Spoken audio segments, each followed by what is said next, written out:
Know what the candidate will actually do before you hire them. Good interviews don't prevent bad hires because they usually don't show you how the person actually thinks and acts. When you interview someone, you hear what they say they can do, but how do you know what they'll actually do on the job?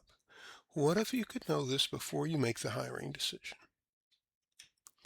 The lab profile reveals each person's unique at-task capabilities across 17 categories of thinking and behavior, which determines what they can and cannot do on the job, as well as how they are motivated.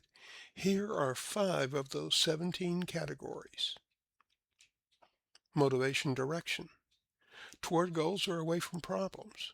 Will this person naturally focus on achieving results or on preventing or solving problems? The underlying reasons for what they do, options or procedures. Will they create new ways to do the job or follow proven systems? Their need for change. How long before they need something new and become restless and disengaged? Do they have a 1 to 2 year clock or a 5 to 7 year clock or a 15 or more year clock? Their basic motivation, power or affiliation or achievement.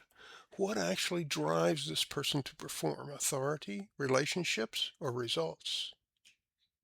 Their conceptual scope, general or specific. Do they naturally focus on the big picture, or is their focus on the details?